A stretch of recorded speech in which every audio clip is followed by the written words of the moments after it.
नमस्कार साथियों, आज हम लोग चर्चा करने जा रहे हैं बिहार के राजनीतिक में दो चाचा और भतीजा चिराग पासवान और पशुपति पारस के बारे में चर्चा कर रहे हैं कि आखिर जो पासवान समुदाय है वो चिराग पासवान के तरफ क्यों है, पशुपति पारस के तरफ क्यों नहीं है, या पासवान समाज किसी दूसरे पासवान को नेता क्यों नहीं मानता। ये सवाल लगातार किया जा रहा है कई पासवान समाज के नेता की ओर से, और हमारे हरकेश्वर राम जी हैं, साथ ही साथ पासवान समाज से भी बिलोंग करते हैं। आइए इनसे हम जानने का प्रयास करेंगे कि आखिर पासवान समाज का नेता चिराग पासवान कैसे हो गए सर, और उनका क्या वजह है कि और कोई पासवान उनका नेता नहीं हो पाते हैं। देखिए, सबसे पहली बात यह है कि कोई भी कास्ट या कोई भी समाज अगर लड़ाई होता है, संघर्ष होता है, आंदोलन होता है तो आंदोलन के साथ जाता है। ठीक है। जब आंदोलन नहीं होता है तो अपने में से किसी को नेता मानता है अंदर से और उसके साथ जाता है। ठीक है। तो आखिर नेता किसको मानेगा? अभी जो परिस्थिति है कि जो भी लीडर है पासवान जाति का, ठीक है, पासवान जाति का दूसरे पार्टी में भी लीडर है। पशुपति कुमार अपने में स्वयं मालिक है। ठीक है। लेकिन दूसरे पार्टी में जो लोग जाता है उनका कोई वैल्यू रहता नहीं पार्टी में। तो लोगों के नजर में ये रहता है कि ये तो उसके नेता के गुलाम है, और हमारा नेता गुलाम किसे होगा? हमारा नेता गुलाम किसी का कैसे होगा, क्यों रहेगा? आज जो गुलाम रहेगा उसको हम नेता क्यों मानेंगे? ठीक है। तो जैसे आरजेडी में जो भी है, तो आरजेडी में अगर पासवान है तो कोई वैल्यू है वहां? कोई वैल्यू नहीं, शीर्ष पे नहीं है। नहीं, कोई वैल्यू नहीं है। चाहे जदयू में मान लीजिए कि है, कोई नेता कह सकता है कि हमारे लिए जदयू में है तो हमारा वैल्यू है, कुछ नहीं वैल्यू है ना। तो उसी तरह से सभी पार्टी, कांग्रेस में चाहे कहीं भी है। अब आ जाइए कि पशुपति का पार्टी है, पशुपति कुमार पास, इनका अपना वैल्यू है, इनका भी अपना वैल्यू है, अपना पार्टी ऑल इन ऑल है, वो जो चाहेंगे वही होगा पार्टी में। ठीक है। एक चिराग पासवान की पार्टी, वो भी अपना पार्टी ऑल इन ऑल है, उनको लगता है कि हम जो चाहेंगे वो हम करेंगे, हमारा अपना मर्जी है। तो लोगों को लगता है कि भाई ये मेरा आदमी है और ये स्वतंत्र है, ये किसी का गुलाम नहीं है, अपने हिसाब से ये काम वो करेगा, और जब अपने हिसाब से करेगा तो हम लोगों के खिलाफ तो कम से कम नहीं करेगा। ठीक है। तो इतना विश्वास रहता है। अब उसमें आगे है कि पशुपति कुमार पारस और ये दोनों का अलग अलग पार्टी है, दोनों अपने पार्टी का ऑल इन ऑल है। इसके बावजूद भी चिराग पासवान की तरफ लोगों का झुकाव ज्यादा है और उनके तरफ नहीं के बराबर। ऐसा क्यों? तो इसका वजह ये है कि देखिए, चिराग पासवान लड़ाई लड़ता है, दिखलाई देता, लड़ते हुए दिखलाई देता है सत्ता से। जैसे मान लें कि उसने नीतीश कुमार से लड़ा, ठीक है, उसके लिए भुगतना पड़ा और उसका एक कोई में नहीं जीता, जो हुआ ठीक है, लेकिन वो लड़ता हुआ दिखलाई पड़ा।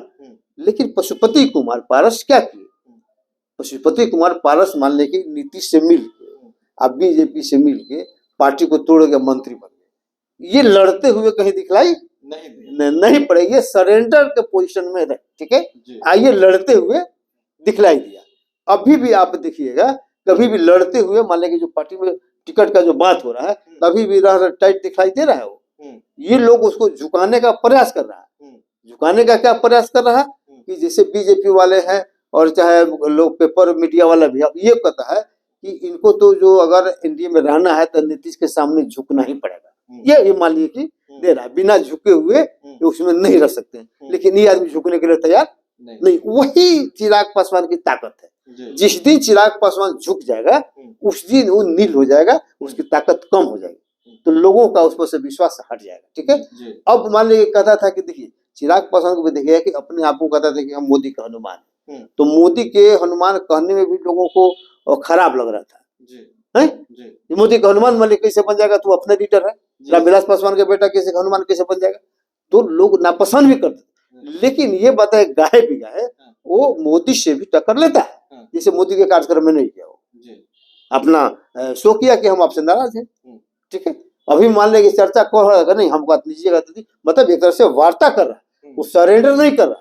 लोग चाहता है कि सरेंडर करिए, हम आपको जो दे रहे हैं ले दीजिए। विधानसभा में क्या हुआ था? विधानसभा चुनाव में 2000 में ये लोग कहते थे कि हम जो दे रहे हैं वही तुम ले लो। वो कहता था कि नहीं, मेरा जितना हिस्सा पड़ता है जितना हमारा लोकसभा में जीत के गया उसी की कॉरेस्पॉन्डिंग हमको विधानसभा में टिकट दे दीजिए। लोग देने के लिए तैयार नहीं था, इसीलिए लड़ गया।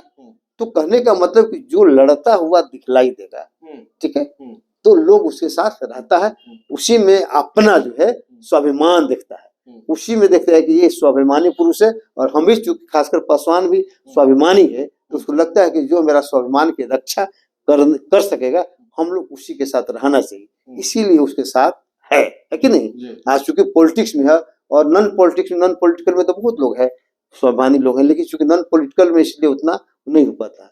यही वजह है कि चिराग पासवान के प्रति लोगों का है।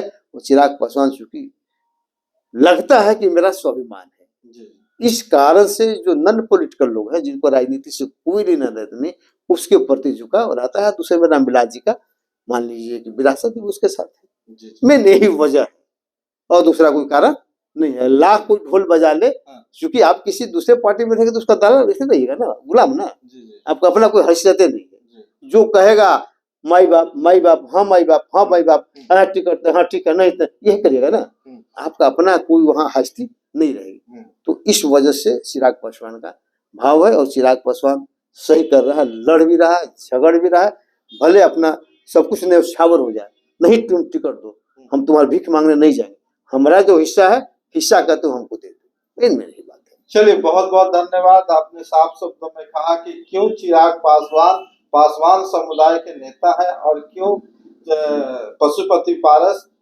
पासवान समुदाय के नेता नहीं हो पाए। क्लियर हो गया है। बाकी आप कमेंट बॉक्स में जरूर बताएं कि आखिर इस दोनों के बीच में कब मिलाप होगा या दोनों अलग रहेंगे। तमाम सवाल अभी छोड़ के जाते हैं, हम अगले वीडियो में इसमें और चर्चा करेंगे। जय भीम, जय भारत, जय संविधान।